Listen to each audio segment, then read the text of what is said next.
අධාරදමු ස්ථාන ගවේෂණය කරන එක සමහරුන්ට විනෝදාංශයක්.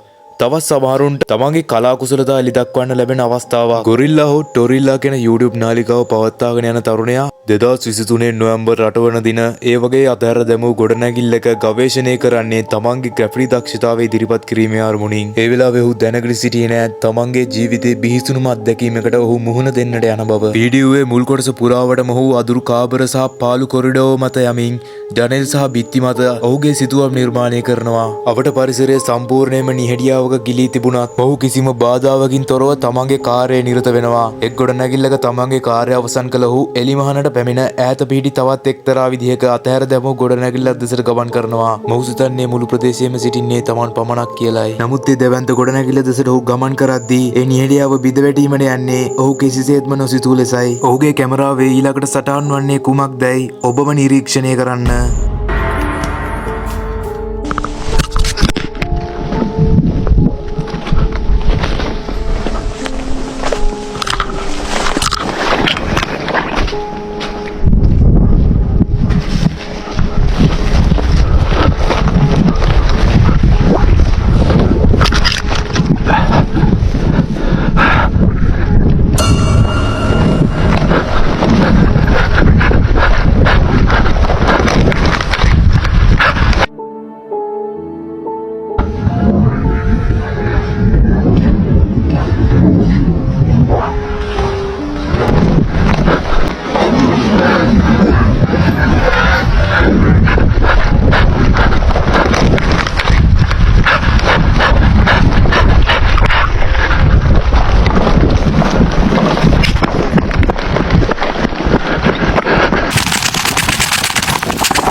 ඔබ දකින්නට ඇති කිසිවෙකු සිටිය හැකි සිටිය නොහැකි මොහොතක මතුවන අද්භූත අදුරුරුවක් ක්ෂණිකයෙන් කැමරා ශිල්පියා දෙසට පැන ඔහුව ලූබදින බව. එතැන් සිට අපට දක්නට ලැබෙන්නේ තමන්ගේ ජීවිතය බේරා ගැනීමට දිව යන බියෙන් වියරු තරුණෙකුගේ දර්ශන පෙළ. කැමරාව දරුණු ලෙස සෙලවෙන අතර ඔහුගේ බියපත් උස්ම හඩ ඇරෙන්නට වෙන කිසිවක් අපට ඇසෙන්නේ නැත.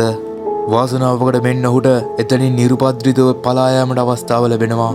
නමුත් මේ සිදුවීම සරල බිය ගැනීමකට වඩා එහා ගිය අතිශය බිහිසුණු ප්‍රශ්න ගණනාවක් ඉදිරි කරනවා. කවුද මේ පුද්ගලයා? ඔහුගේ අරමුණ කුමක්ද?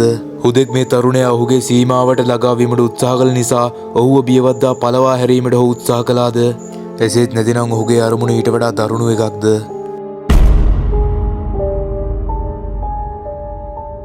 මේ සිදුවීමේ බිහිසුණුම කාරණය තමයි ඒ අදුරුරුව මතු වූ ආකාරය.